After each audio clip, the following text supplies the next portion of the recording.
अंग्रेजों से लड़कर जल,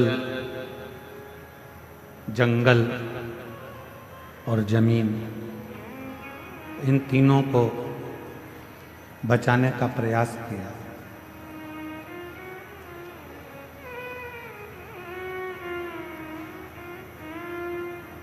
आज पूरा भारत जनजाति गौरव दिवस मनाता है। आज जितना जंगल, जितना जल और जितनी जमीन बची हुई दिख रही है, ये सब भगवान श्री बिरसा मुंडा जी की ही अथक प्रयास था, जिनके बल पर ये संपूर्ण वन का दर्शन हम कर रहे हैं।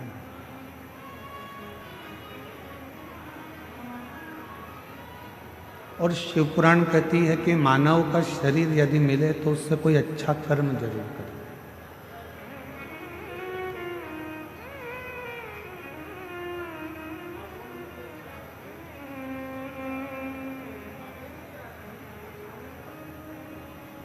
रावण में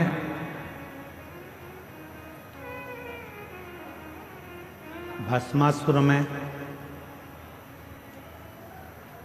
रावण में और एक सांसारिक भक्त में बहुत बड़ा अंतर है।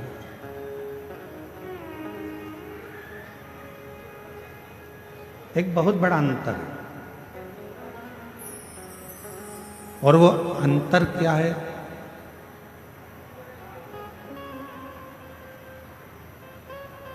भगवान शंकर किस चीज से प्रसन्न हो जाते हैं? आपका बहुत सारा धन आपके पास में होगा तो शिव जी प्रसन्न हो जाएंगे, ये शिव पुराण नहीं कहते।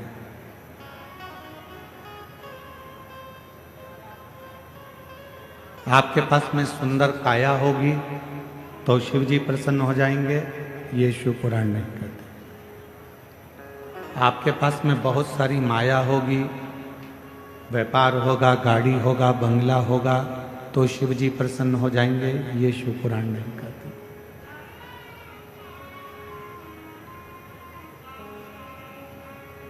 शिव जी को प्रिय क्या है? शंकर भगवान को सबसे ज्यादा प्रिय है आपका शुद्ध भाव। निर्मल मन सो मोहि पावा।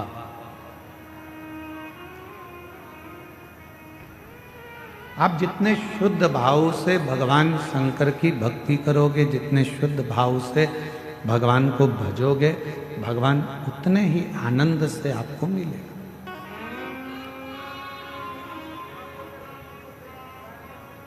कई लोग हमसे प्रश्न करते हैं कि रावण भी तो भगवान शंकर को भजता था।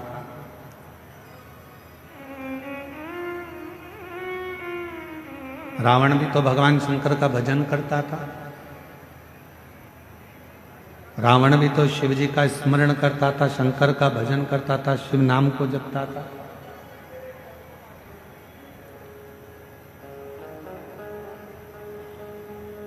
हम आपसे पूछें, बाबा वैद्यनाथ जी की भूमि पर आप बैठकर कथा सुन रहे हो,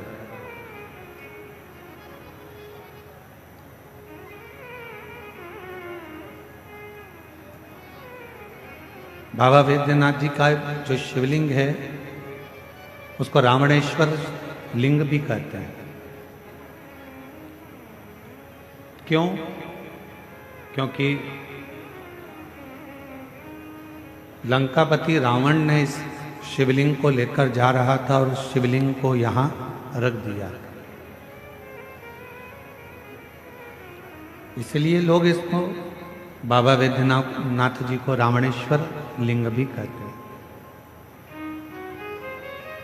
अब हम एक प्रश्न आप सबसे करें, जरा उत्तर दीजिएगा। रावण शिव जी की पूजन करता था कि नहीं करता था? जम के बोलो, करता। रावण भगवान शंकर की स्तुति करता था कि नहीं करता था? भगवान शंकर के मंत्र बोलता था कि नहीं बोलता था? सब कुछ रावण करता था। और सबने देखा कि रावण ने स्तुति भी करी, रावण ने भजन भी करा, रावण ने अर्चना भी करी, रावण ने शंकर भगवान को भजा भी, पूजा भी, स्मरण सब कुछ कर। पर शिव महापुराण की कथा कहती है रावण भाव से शिव जी को नहीं भज पाया। रावण जब भी शंकर भगवान को भजता था तो उसके अंदर भाव नहीं आता था, उसके अंदर ताव आता था। भाव से भजो तो शिव कृपा करता है, तुम ताव से भजोगे तो शिव कभी करुणा नहीं करता है। आज का जमाना बड़ा ताव का है, जरा सी देर में कोई ताव दिला देता है कि तुम्हारी तो इतनी पहचान है, तुम ये नहीं कर सकते, अभी ताव आ गया, अभी लगाता हूं फोन, अभी हो जाता है। लंकापति रावण को उनके जितने अनुचर थे, जितने उनके साथी थे, वो रावण को ताव दिलाते थे। हे रावण, तू तो शंकर जी को भजता है, हमने सुना है कि शिव जी से वर मांग। रावण कहता भी देखो मैं कैलाश पर्वत को अपने हाथों पर उठाता ताव में। ताव, शिव जी को ताव पसंद नहीं है, शिव जी को भाव पसंद। फिर किसी ने कहा रावण,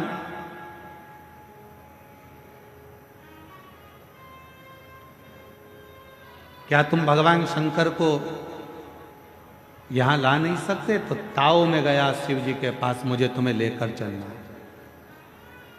ये बाबा वैद्यनाथ जी की कथा कोई साधारण कथा नहीं है। बाबा वैद्यनाथ जी की कथा ये कोई साधारण कथा नहीं है। इस कथा को समझना सरल बात नहीं है। इस कथा का प्रारंभ अगर कहीं से हुआ है तो मां कौशल्या जी से हुआ।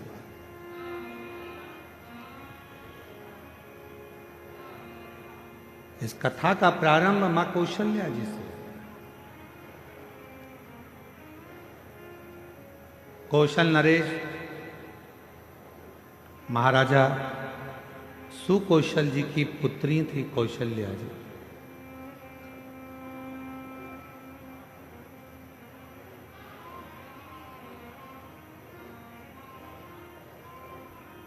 और आप लोगों के तो नजदीक में है छत्तीसगढ़।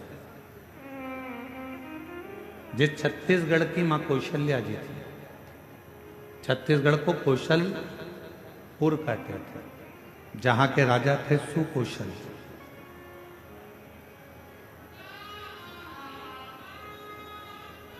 सुकौशल जी की धर्म पत्नी का नाम था अमृत प्रभा, माता कौशल्या जी की मां अमृत प्रभा, मेरे राम जी की नानी। और राम जी के नाना जी थे सुकौशल, शिव के परम भक्त थे। और जो कौशल्या जी की माता जी थी अमृत प्रभा जी, वो भी शंकर की भक्त थी।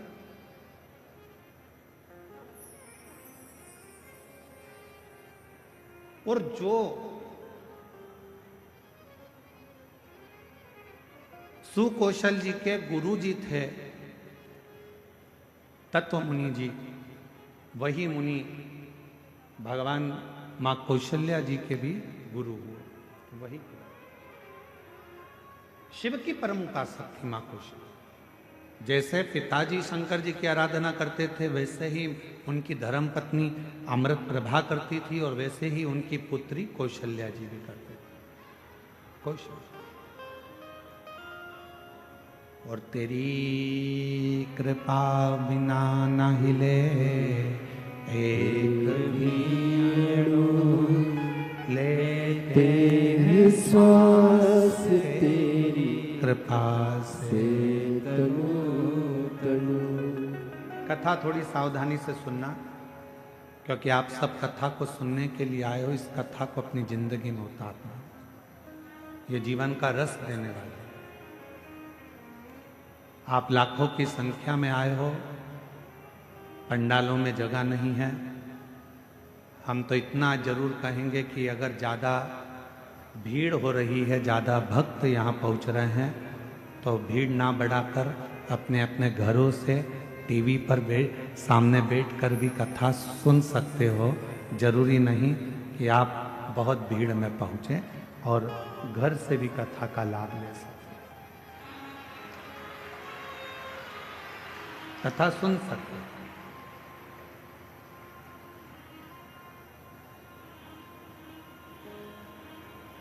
क्योंकि तुम्हारी संख्या का, तुम्हारी भक्ति का, तुम्हारे भाव का और तुम्हारे विश्वास का कोई मूल्य नहीं हो सकता कि तुम कितनी संख्या में आओगे, कितने आंकड़े में आओगे और कितने प्रभाव।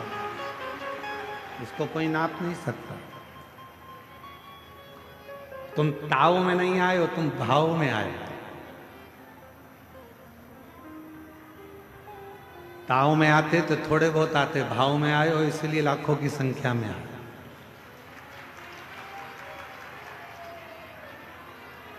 और भाव का कोई संख्या नहीं होती, भाव की कोई गिनती नहीं होती कि कितनी क्वांटिटी का भाव है।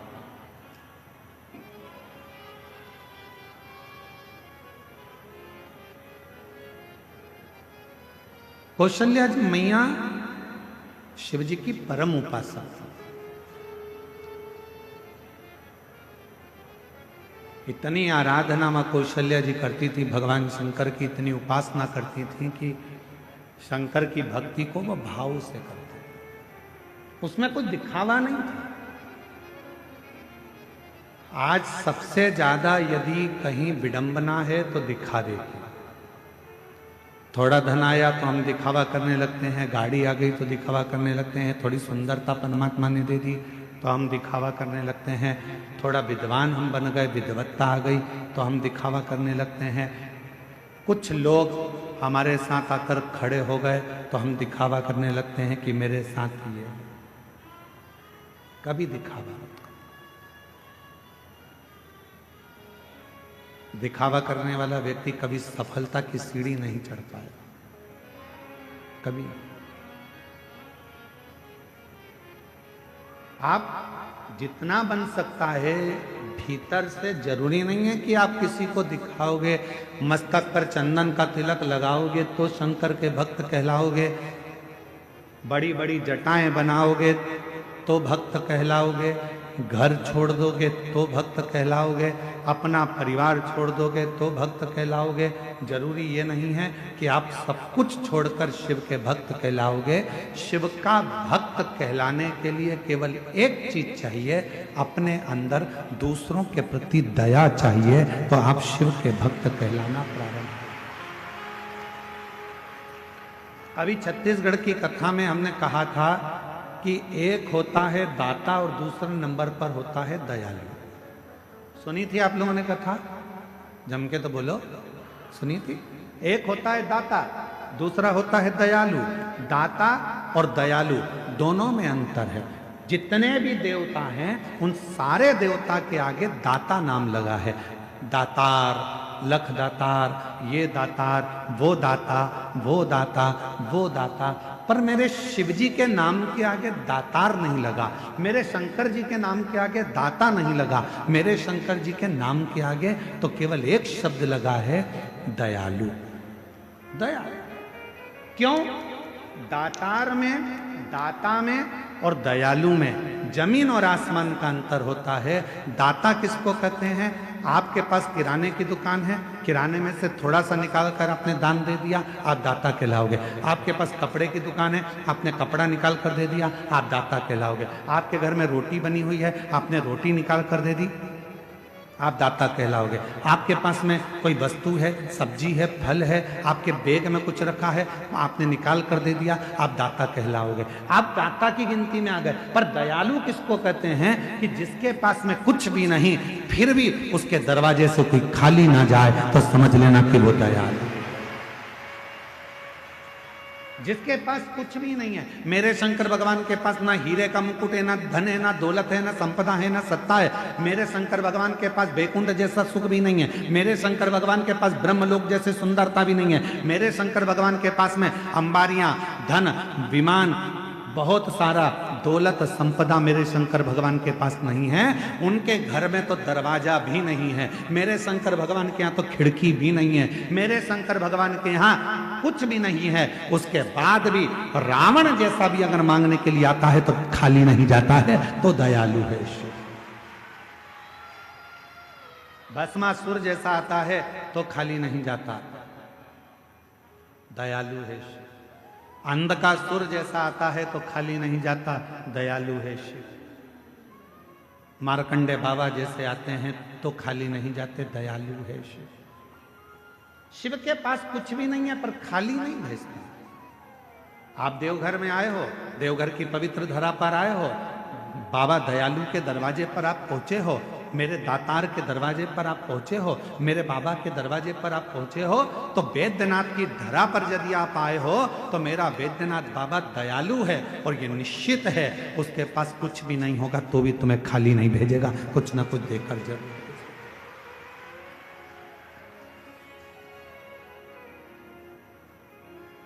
इसलिए ऐसे दयालु नाथ से रिश्ता बनाइए, ऐसे दयालु नाथ से रिश्ता बनाइए, मिलता रहेगा आपको जो कुछ भी चाहिए,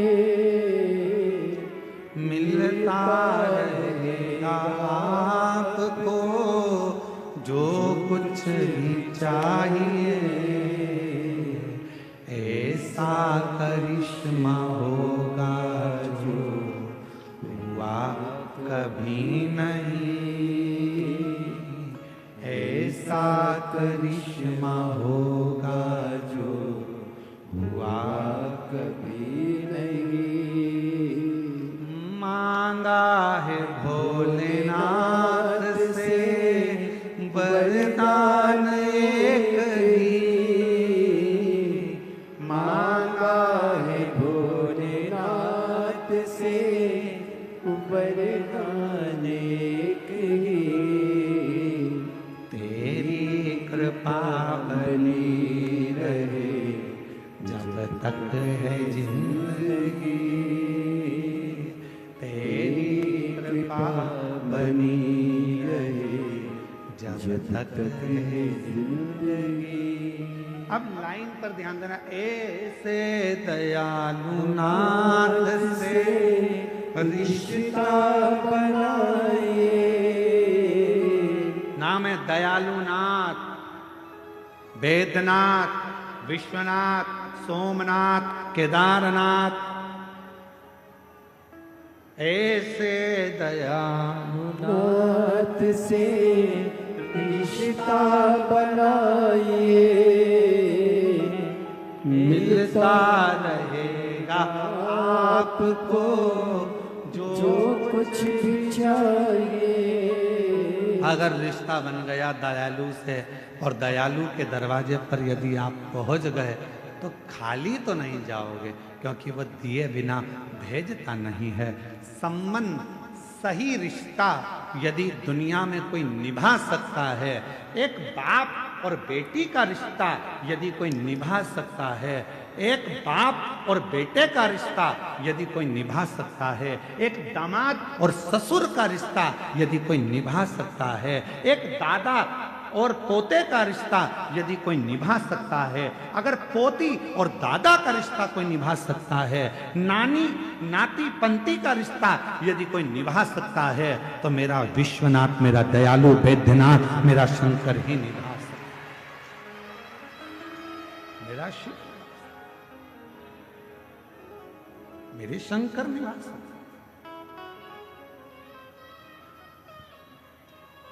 उठाओ पूरे पुराण, जितने शास्त्र उठा सकते हो सारे शास्त्र उठाओ और 33 कोटि देवताओं की लिस्ट में कोई एक देवता बता दो जिसने अपनी बेटी का कन्यादान करा। केवल एक, 33 कोटि देवता में केवल देव अधिदेव महादेव ऐसे हैं जिन्होंने अपनी बेटी अशोक सुंदरी का कन्यादान अपने हाथों से कर कर बेटी को विदा किया।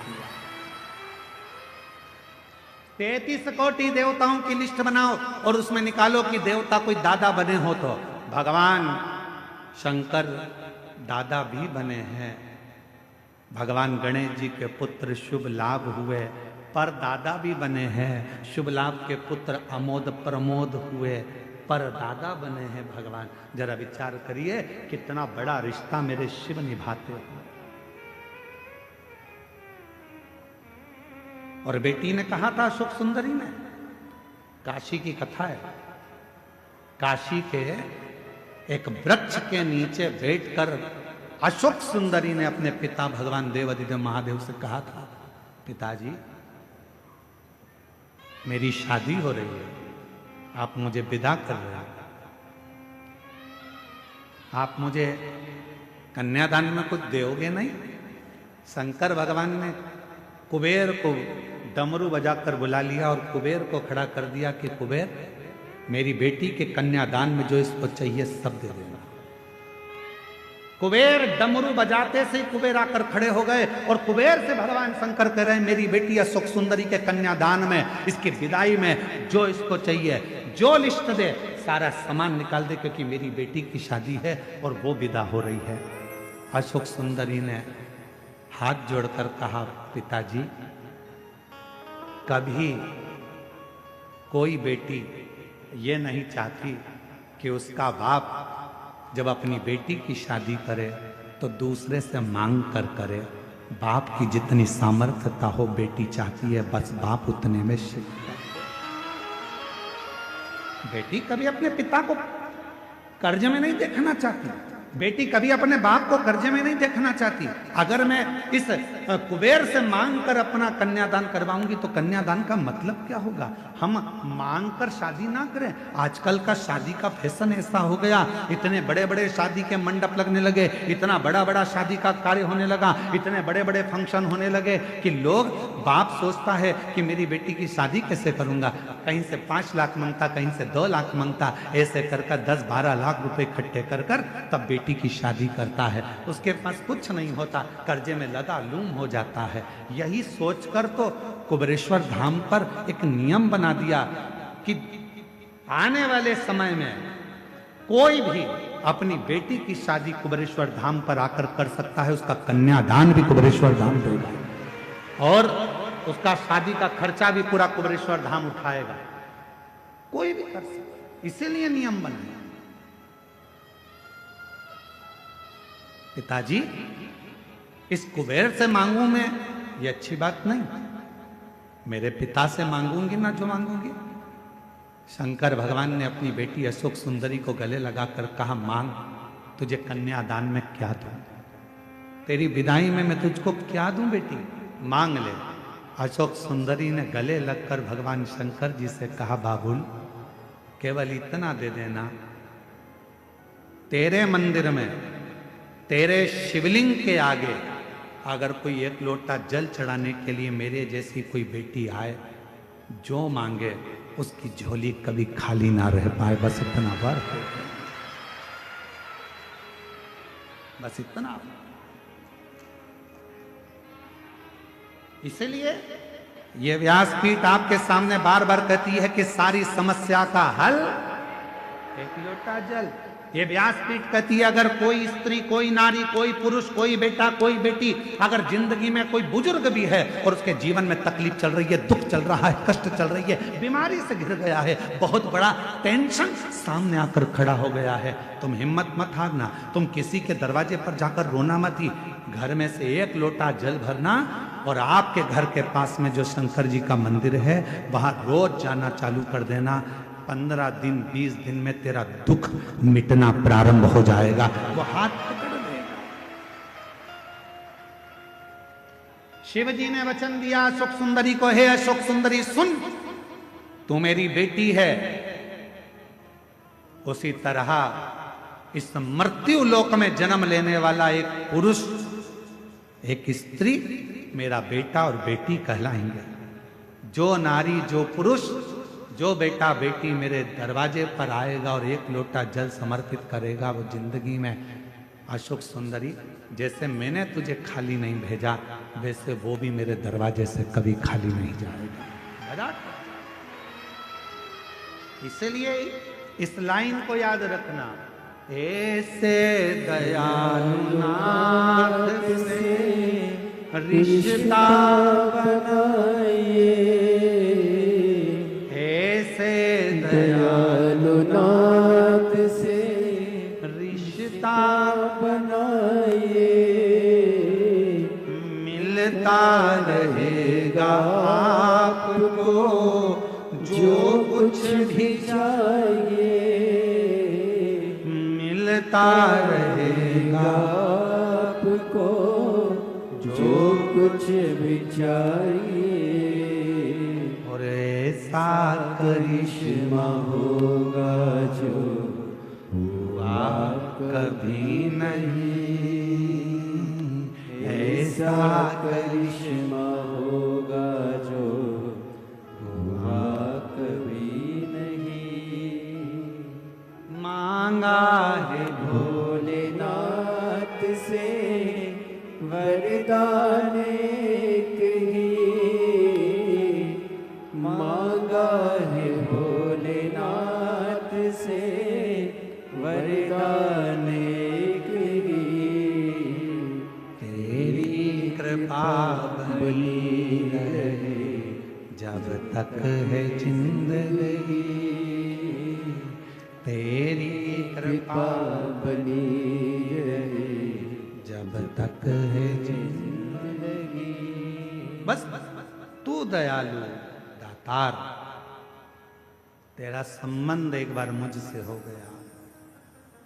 जितनी मेरी जीजियां बैठी हैं और जितने आस्था चैनल पर कथा सुन रहे हो, जितने फेसबुक यूट्यूब पर कथा श्रवण कर रहे हो, जितने मोबाइल पर कथा सुन रहे हो, जितने जितने बाहर बैठकर, चाहे रोड पर बैठे हो, दुकान पर बैठे हो, पंडाल में बैठे हो, चाहे कहीं पर भी बैठकर कथा का रसतत्व ग्रहण कर रहे हो, आज बाबा के धाम से ये मान कर जाना कि हमारा और शंकर जी का रिश्ता क्या है। शिव जी को आज से अपना पिता मानना और तुम उसकी पुत्री हो जाना, संबंध फिर देखो बनेगा। एक बाप और बेटी का रिश्ता सबसे प्रबल रिश्ता होता है, सबसे प्रबल रिश्ता।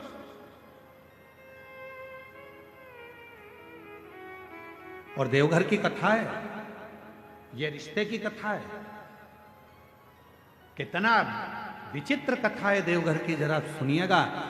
शायद बाबा बैद्यनाथ की कथा आपने सुनी कि नहीं सुनी हमको नहीं मालूम, पर आज अगर मौका मिला है तो इस कथा को जरूर सुनो। क्या रिश्ता था। मां कौशल्या जी ने सुकौशल जी और अमृत प्रभा जी, कौशल्या जी के पिताजी और माता जी ने कौशल्या जी को शंकर की आराधना करना सिखाया था।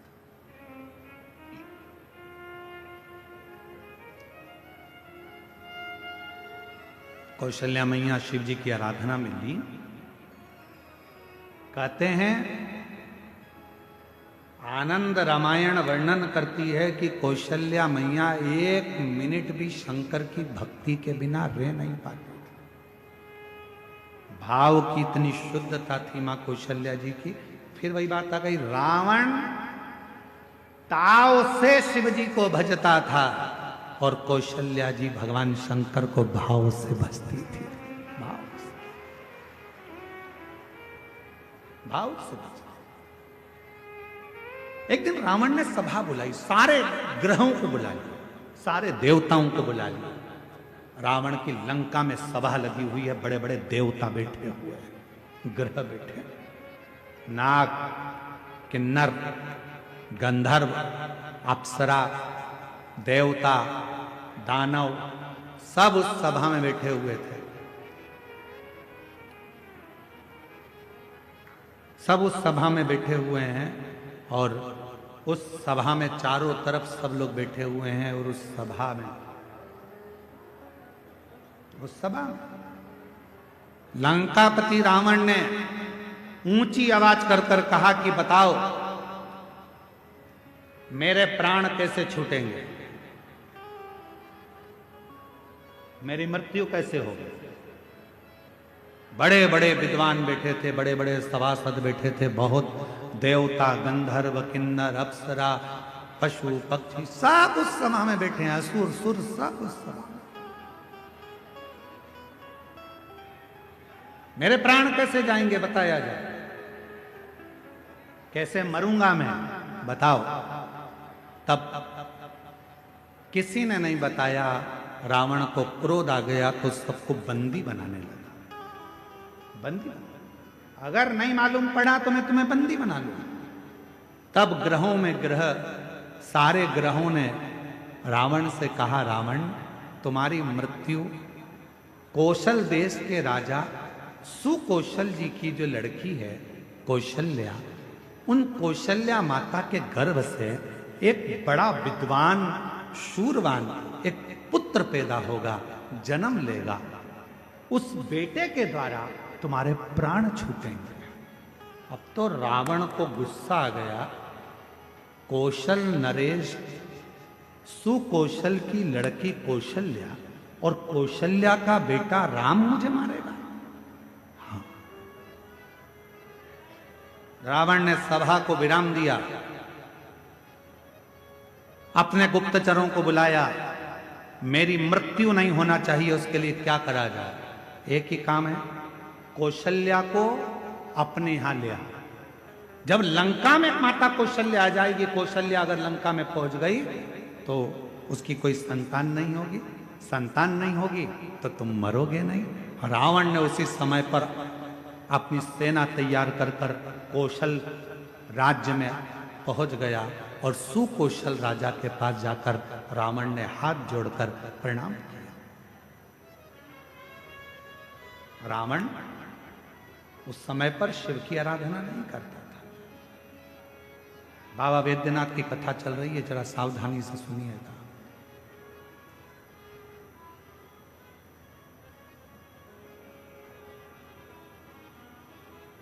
रावण उस समय शिव की आराधना नहीं करता था। सुकौशल जी ने देखा कि लंका का राजा रावण आया है, बड़ा प्रबल वीर। लंकेश आइए। कैसे आना हुआ? सुकौशल जी ने जब पूछा तो रावण ने कहा कि हमको आपकी बेटी कौशल्या चाहिए। आप अपनी पुत्री कौशल्या को लंका ले जाने की आदेश दें। सुकौशल जी मुस्कुराकर बोले कि बेटी हमारी है, पर हमारी बेटी की आज्ञा के बिना हम कोई निर्णय नहीं ले सकते। कोई नहीं।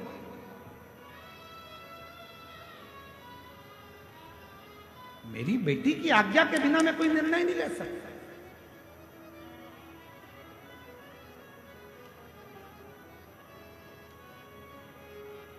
विचार किया। रावण ने पूछा तुम्हारी बेटी कहां है? सुकौशल जी बोले बस शंकर की भक्ति करती है तो अभी शिवालय से आ रही होगी। जो सामने से बेटी को आते हुए देखा तो कौशल्या इतनी सुंदर थी, माता कौशल्या इतनी सरल थी। माता कौशल्या, शिव का जो भक्त होता है उसमें सहजता, सरलता, नम्रता अपने आप दिखती है, उसको दिखाया नहीं जाता। सरल, शिव जैसा भोला, शंकर जैसा सहज कौशल्या जी। लंकापति रावण ने कौशल्या जी को देखा तो कहा, आप ही कौशल्या? हाँ। सुकौशल जी की बेटी हो? हाँ। हम आपको लंका ले जाने के लिए। मुझे लंका? हाँ। कौशल्या जी कहने लगी, मैं तो लंका नहीं जाऊं, मैं लंका नहीं जाऊं। रावण कहने लगा, तुम मुझे जानती नहीं हो कौशल्या,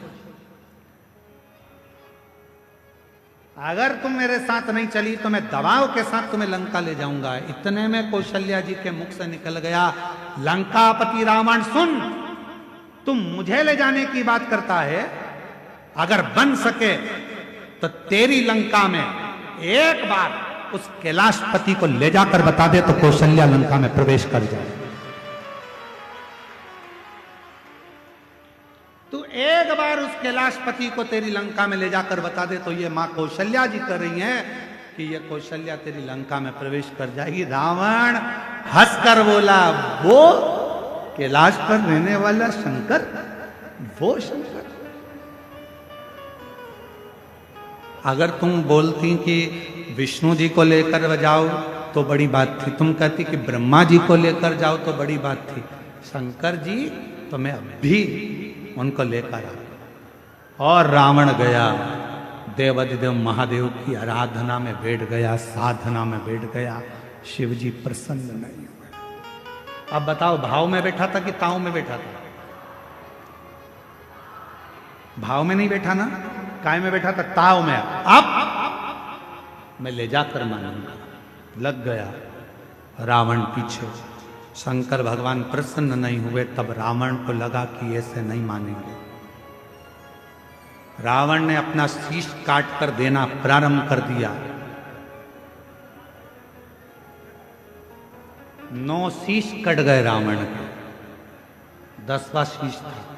शिव जी सामने आकर खड़े हो गए। रावण, क्या चाहिए तुझको? रावण कहता है, बाबा मैं तुम्हें लेने आया हूं, तुम मेरे साथ लंका चलो।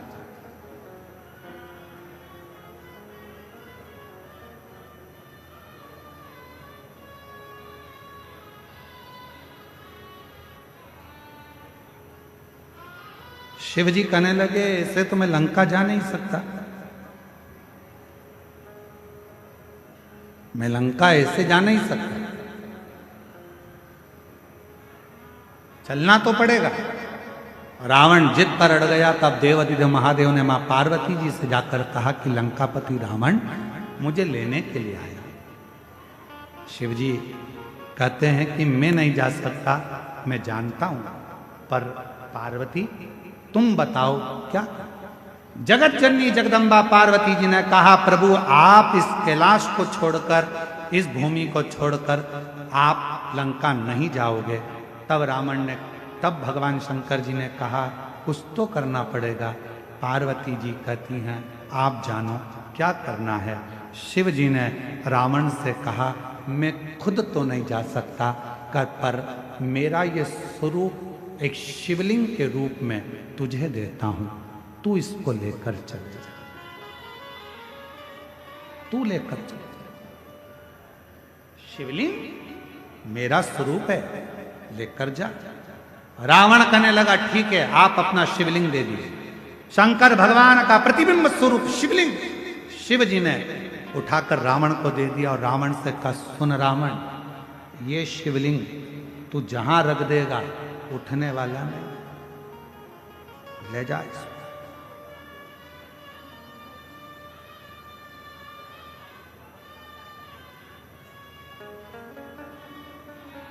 सूचना मिल गई मां पार्वती को।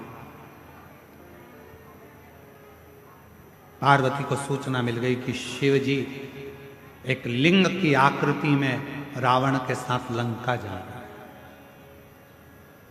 रावण के साथ लंका, शिवलिंग।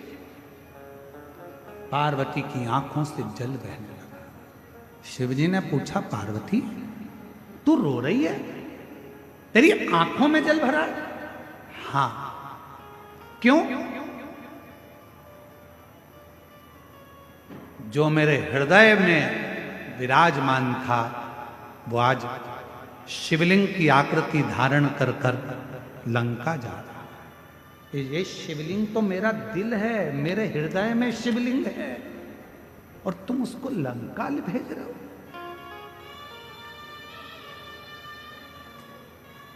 शिव जी मुस्कुराने लगे, पार्वती जी प्यार अगर पक्का होता है तो कोई जा नहीं सकता, बस इतना शंकर जी ने कहा और पार्वती जी समझ गई। पार्वती जी ने गणेश जी को बुलाया, गणेश शीघ्र आओ। गणेश जी ने कहा, मां आज्ञा करिए। गणेश जाओ, एक ग्वाले का रूप रख लो, तुम्हारा नाम होगा बेजू ग्वाला, और बेजू ग्वाला का रूप रखकर रास्ते में जाना। रावण संध्या करने के लिए रुकेगा, शिवलिंग तुम्हारे हाथ में देगा, थोड़ी देर उसके सामने पकड़ कर रखना, थोड़ी देर बाद जमीन पर रख देना। और सुनो गणेश, इस शिवलिंग को मैं बताऊंगी वहां रखना। जी मां, आज्ञा आपकी। रावण संध्या करने के लिए रुका, सोचा कि इस शिवलिंग को कहां रखूं। गणेश जी ग्वाले का रूप रखकर डंडा हाथ में लेकर घूमते फेटा बांध कर आ गए। ओ महाराज क्या बात है? महाराज कहने लगे मुझे संध्या करना है, ले ये शिवलिंग को पकड़ ले, जमीन पर मत रखना। ठीक है, मैं अब भी आया हूं संध्या कर कर। जो गणेश जी के हाथ में, बेजू ग्वाले के हाथ में शिवलिंग दिया, गणेश जी ने माँ से पूछा, माँ आप बताओ शिवलिंग कहाँ रखूं? माता पार्वती ने कहा, जब मैं सती बनकर जन्मी थी, जब मैं सती बनकर जन्मी थी, ये शिवलिंग मेरे हृदय में बसता है। जब मैं सती बनकर जन्मी थी, मेरे पिता दक्ष प्रजापति के यज्ञ में पहुंची थी और यज्ञ कुंड में मैंने प्राणों को त्याग दिया था। मेरे पति शंकर भगवान ने मेरा शरीर कंधे पर धारण कर तांडव किया था। भगवान विष्णु ने सुदर्शन चक्र उठाकर मेरे शरीर के 51 टुकड़े कर दिए थे। वो टुकड़े में से एक हृदय इसी भूमि पर गिरा है, उस हृदय के मध्य में ये शिवलिंग ले जाकर रख दे, बस वहीं में बैठे। उस हृदय के मध्य में ये शिवलिंग रखाना चाहिए। भगवान गणेश जी महाराज बेजू ग्वाला पार्वती जी के कहने पर मां सती के हृदय को ढूंढने लगा। भगवान गणेश जी समझ नहीं पाए कि माता सती का हृदय कहां है। तब गणेश जी को साधना करने में समय लग गया। माँ दुर्गा भवानी पार्वती जी खुद प्रकट होकर हाथ में शिवलिंग लेकर ग्वाले के साथ जहां माँ सती का हृदय धड़क रहा था, उस हृदय के मध्य में शिवलिंग को रख दिया। हृदय इतना धड़क रहा था, हृदय इतना धड़क रहा था, हृदय इतनी हाँप भर रहा था कि जो शिवलिंग बेजू ने रखा वो अंदर धसता चले गया, धीरे धीरे अंदर जाता चले गया, जाता चले गया। हृदय में शिव का वो शिवलिंग, वो प्रेम अंदर समाता चले गया। तब बेजू ने कहा, माँ पूरा शिवलिंग अगर हृदय में समा जाएगा तो माँ संसार के लोगों को कैसे मालूम पड़ेगा कि शिव और सती इसी जगह पर विराजमान है, एक ही स्थान पर। इसलिए माँ इसको रोक दो। छोटा सा शिवलिंग बाहर रह गया, छोटा सा बाहर। पूरी दुनिया में केवल एक ज्योतिर्लिंग बाबा वैद्यनाथ ऐसे हैं जो मां सती की 51 शक्तिपीठ में से एक शक्तिपीठ जहां मां का हृदय गिरा है, उस हृदय के ऊपर शंकर भगवान का शिवलिंग विराजमान है। पूरी दुनिया में केवल एक ज्योतिर्लिंग, पूरी दुनिया में केवल एक ज्योतिर्लिंग है जहां मां सती के हृदय पर शंकर जी का शिवलिंग विराजमान है। शिवलिंग, इसलिए इसको शक्ति पीठ कहते हैं। शिव शक्ति की पीठ है। रावण आया, बेजू से पूछा, क्यों? मैंने शिवलिंग दिया था, वो तो मैंने रख दिया, बहुत भजन था, उठ ही नहीं रहा था। रावण को गुस्सा आया, मारने के लिए दौड़ा, बेजू भाग गए। बताओ, तूने मेरा शिवलिंग रख दिया। अब तो रावण को क्रोध आ गया,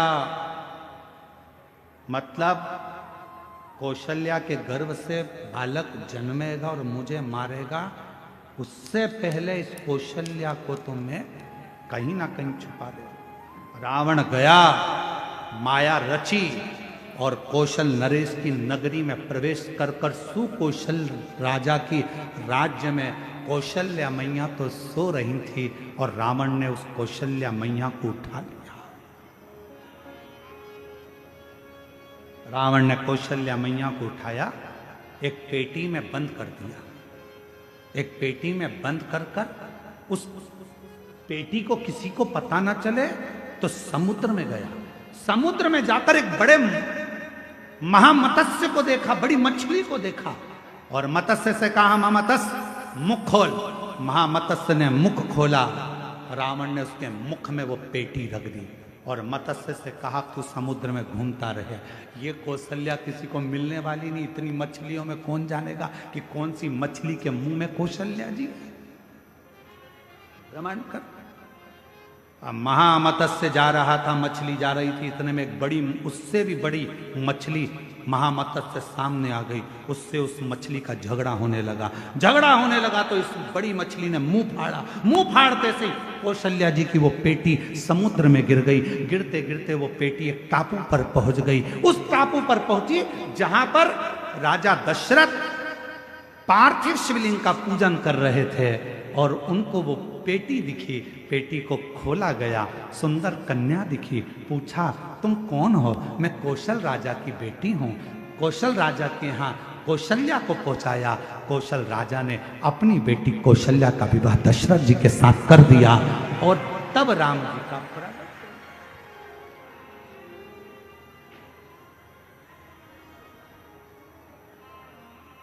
सहज कहां?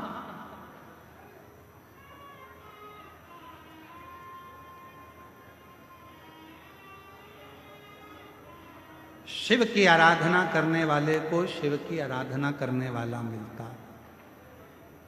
शिव की साधना करने वाले को शिव की साधना करने वाला मिलता। जो भगवान शिव को भजता है उसे शिव का भक्त ही प्राप्त होता। ऐसे दयालु नाथ से रिश्ता बनाइए, ऐसे दयालु नाथ से रिश्ता बनाइए। मिलता रहेगा आपको जो कुछ भी चाहिए। मिलता रहेगा आपको जो कुछ भी चाहिए। ऐसा करिश्मा होगा जो हुआ कभी नहीं। ऐसा करिश्मा होगा जो हुआ कभी नहीं। तेरी कृपा बनी रहे जब तक है जिंदगी। तेरी दया बनी रहे जब तक है जिंदगी। मांगा है भोलेनाथ से वरदान एक ही। मांगा है भोलेनाथ से वरदान एक ही। तेरी दया बनी रहे जब तक है जिंदगी। तेरी दया बनी रहे जब तक है जिंदगी। मांगा है भोलेनाथ से वरदान एक ही। शिव से मेरे बाबा संबंध जोड़ते भी हैं तो वहां जोड़ते हैं जहां कोई शिव का भक्त हो।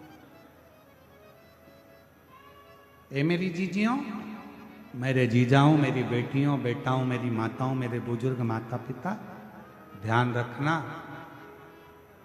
शिव महापुराण की कथा में मन उसी का लगता है। शंकर जी के मंदिर में एक लोटा जल चढ़ाने वही जाता है जिसका पुराना संबंध भगवान देव अधिदेव महादेव से रहा होगा। पुराना संबंध। शिव जी से आपका संबंध पुराना है। बाबा से यदि आपका रिश्ता पुराना है तो वो संबंध आपको यहां तक लेकर आता। वो संबंध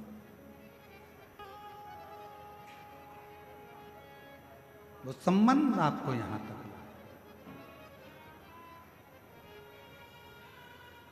वो संबंध आपको नजदीक तक लेकर जाए। शिव के पास, अच्छा इस कथा में, बाबा वैद्यनाथ की कथा में एक चीज और देखने को मिलती है कि होनी तो होकर ही रहती, उस होनी को कोई टाल नहीं सकता, होनी तो होकर ही रहती। रावण ने पूरा दम लगा लिया था कौशल्या जी को छुपाने का, कौशल्या जी को छुपा कर रखने का, पर उसके बाद भी जो ललाट पर लिखा है वो तो होकर रहे। तुम कितना ही प्रयास कर लो, कितना ही, पर कभी कभी होनी नहीं भी होने वाली रहती है तो भी हम जान कर होनी की ओर जाते हैं। आप लोगों में से जितने लोग भी बैठे हैं शिव महापुराण की कथा में, मुझे विश्वास है कि आप कम से कम 2-3 साल से तो कथा सुन रहे हो। बोलो सही है कि गलत है? अब ईमानदारी से बोलो, अगर आप लोग 2-3 साल से कथा सुन रहे हो तो हम टीवी पर, अपनी आस्था चैनल पर, अपने फेसबुक यूट्यूब पर 3 साल से अगर कथा सुन रहे हो तो 3 साल से, उससे पहले से सुन रहे हो तो उससे पहले से, हम कथा में 1 या 2 बार तो कह ही देते हैं कि अपनी चेन, अंगूठी, मोबाइल, पर्स घर रख कर आना, पहन कर मत आना, कीमती सामान मत लाना। बोलो, बोलते कि नहीं बोलते? जम के बोलो जरा, बोलते हैं ना? 3 साल से सुन रहे हो तो 3 साल से बोल रहे हैं, 4 साल से सुन रहे हो तो 4 साल से बोल रहे हैं। तुम जितने साल से कथा सुन रहे होगे, कहीं ना कहीं घुमा फिरा के पूरी कथा में 1-2 बार तो हम बोल देते हैं कि अपना मंगलसूत्र, सोने का चेन, सोने का सामान, कीमती सामान लेकर कथा मंडप में मत आना। क्यों? क्योंकि जहां देवता है वहां असुर है, जहां भक्त है वहां चोर भी है।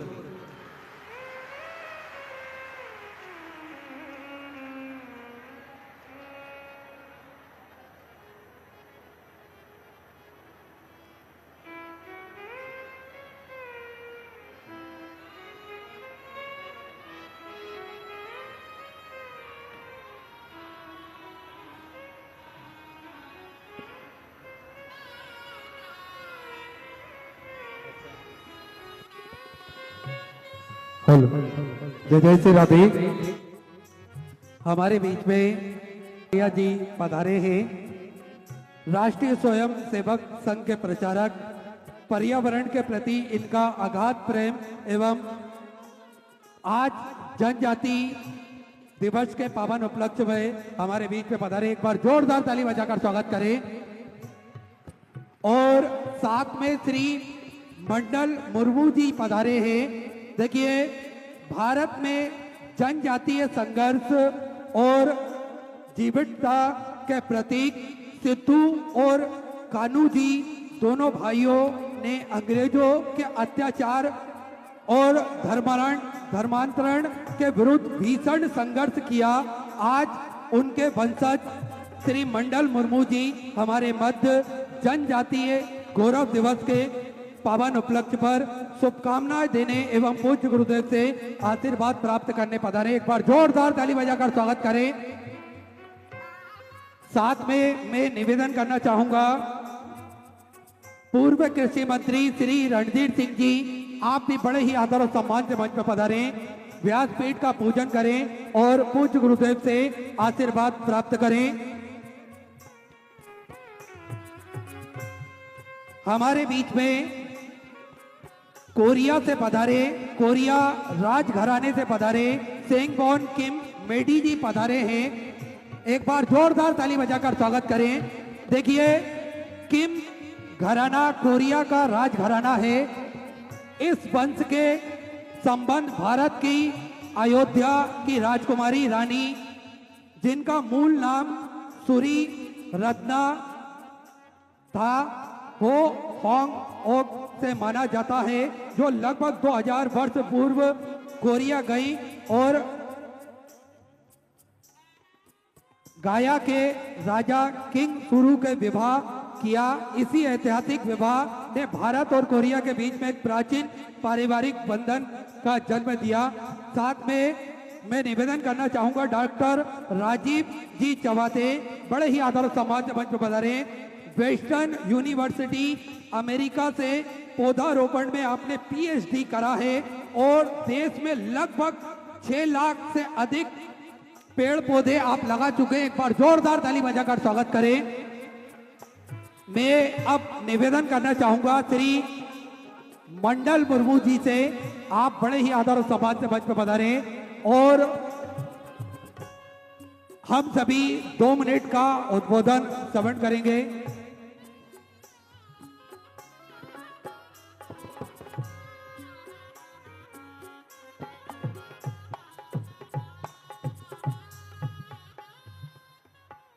दो मिनट का उद्बोधन हम सभी श्रवण करेंगे आदरणीय श्री मंडल मुर्मू जी के मुखारबिंद से।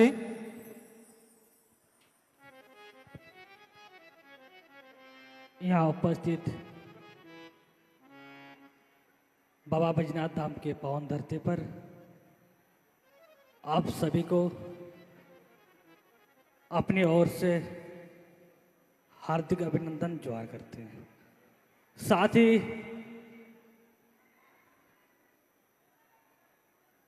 गुरु जी को मैं अपने ओर से प्रणाम जोहार। मैं मंडल मुर्मू संताल हुल विद्रोह के छठे वंशज हूं और आजादी मिलने के बाद 70-78 वर्ष हो गया और आज मुझे बड़ी खुशी हो रही है।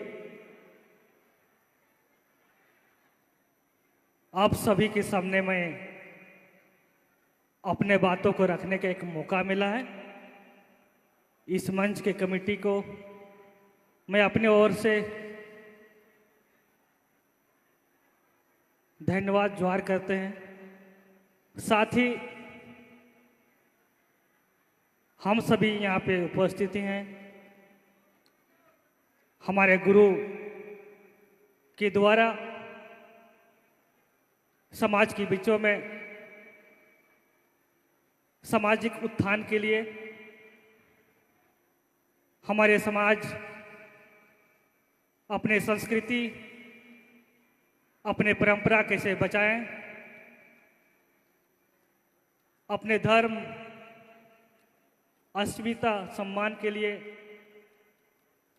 कैसे बचे, इन विचारों को सुनने के लिए आप सभी यहाँ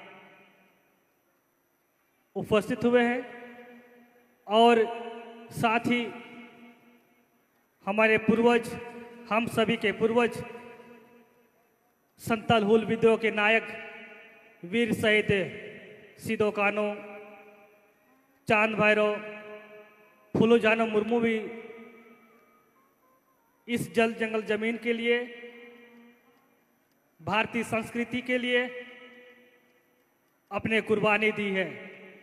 इसीलिए हम सभी का जिम्मेदारी या कर्तव्य बनती है भारतीय संस्कृति, अपने समाज को कैसे बचाए रखें। और मुझे भी बड़ी खुशी हुआ, मैं भी अपने गुरु के द्वारा जो कथाएं सुनाए जा रहे थे, मुझे भी बहुत कुछ सीखने को मिला।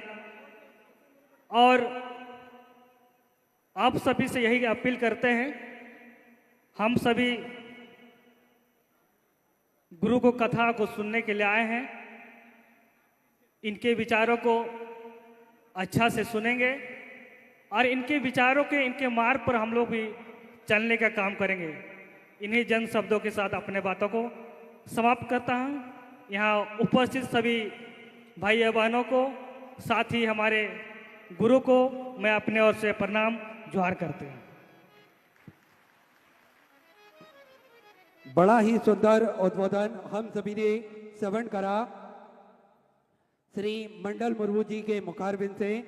अब मैं बड़े ही आदर और सम्मान से मंच पर बुलाना चाहूंगा राष्ट्रीय स्वयं सेवक संघ के प्रचारक श्री गोपाल आर्या जी, बड़े ही आदर और सम्मान से पधारे और हम सभी को 2 मिनट का उद्बोधन प्रदान करेंगे।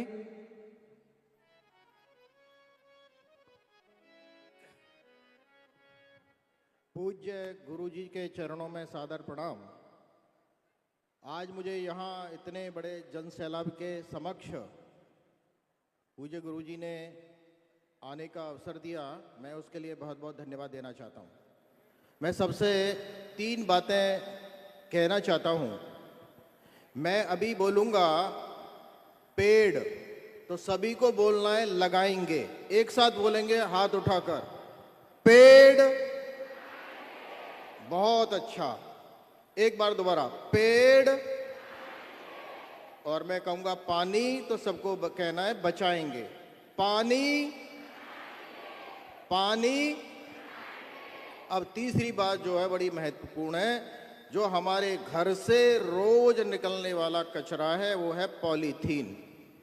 आगे आने वाले हमारे भविष्य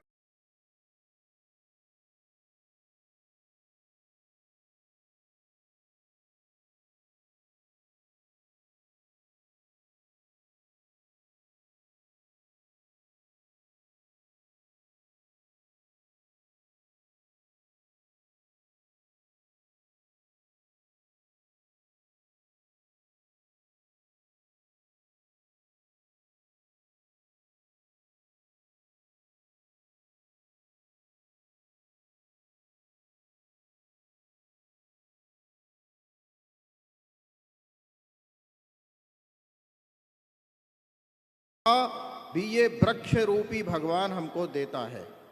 इन तीनों के बिना हम जिंदा नहीं रह सकते, लेकिन तीनों ये प्रकृति से मिलते हैं। लेकिन मैं एक छोटी बात कह के मेरी बात पूरी करता हूं कि पूज्य गुरु जी हमको कहते हैं शिव की पूजा करो। बस शिव के बारे में कि शिव तो साक्षात वृक्ष हैं, पेड़ हैं, क्योंकि शिव ने जब सागर मंथन में विष हुआ था तो विष को विषपान किया था। आज ये हमारे पेड़ हमसे निकलने वाले विष को, यानी हमारी कार्बन डाइऑक्साइड को पीते हैं। तो वृक्ष हमारे इस वातावरण के जहर को पीते हैं, तो उससे बड़ी शिव भक्ति नहीं हो सकती कि हम पेड़ लगाएं।